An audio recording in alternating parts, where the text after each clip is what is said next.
బీరకాయ పప్పు ఎలా చేయాలో చూద్దామండి. బీరకాయని చిన్న చిన్న ముక్కలుగా కట్ చేసుకొని పక్కన పెట్టుకొని పచ్చిమిర్చి ఆనియన్స్ కూడా కట్ చేసుకోవాలండి. అందులో చిన్న నిమ్మకాయ సైజంత చింతపండు నానబెట్టుకోండి. పప్పు ఉడకబెట్టి పక్కన పెట్టేసుకోండి. ఇప్పుడు స్టవ్ ఆన్ చేసి గిన్నె పెట్టి ఒక 2 టేబుల్ స్పూన్ ఆయిల్ పోసేసుకొని దాంట్లో ఆయిల్ హీట్ అవ్వగానే ఆవాలు, జీలకర్ర, వెల్లుల్లిపాయలు, ఎండుమిర్చి, కరివేపాకు వేసి మంచిగా వేగనివ్వాలండి. అవి నూనెలో బాగా వేగిన తర్వాత ఇందులోకి కట్ చేసి పెట్టుకున్న ఆనియన్స్ వేసుకోవాలి. ఇప్పుడు ఆనియన్స్ మొత్తం మంచిగా నూనెలో రెడ్ కలర్ అయ్యేలాగా బ్రౌన్లా వచ్చేలాగా ఉడకనిద్దాం. ఇందులోకి కొంచెం ఇంగువ వేసుకున్నామండి. మనం ఇందులోకి చింతపండు వాడుతున్నాం కాబట్టి ఇంగువ వేసుకోవడం వల్ల పులుపు అనేది తగ్గుతుంది, మనకు హెల్త్ కూడా చాలా మంచిది. ఇప్పుడు పసుపు వేసుకున్నాం, మొత్తం కలిసేలా కలుపుకుందాం. ఇప్పుడు మొత్తం రెడ్ కలర్ అయిపోయాయి కానీ ఆనియన్స్. ఇప్పుడు బీరకాయ ముక్కలు వేసేసుకొని మంచిగా కలుపుదామండి.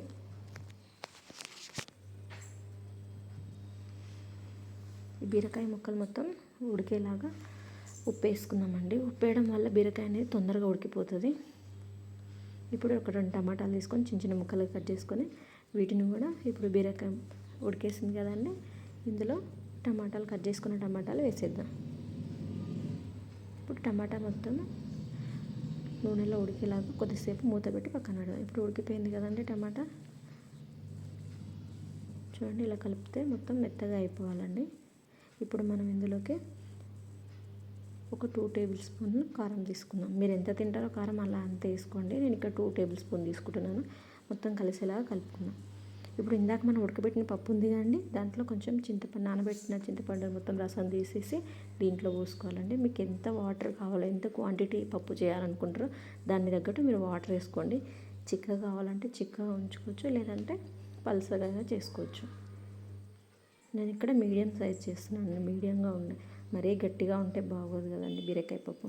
ఇందులోకి ఇప్పుడు రుచికి సరిపడా ఉప్పు వేసుకుందాం. ఆల్రెడీ బీరకాయలు వేసినాం కదా, ఇందులో కొంచెం తక్కువే పడుతుంది. ఇప్పుడు ఇలా మొత్తం మరిగిన తర్వాత ఇందులోకి కొంచెం కట్ చేసి పెట్టుకున్నాం కొత్తిమీర వేసేసుకోండి.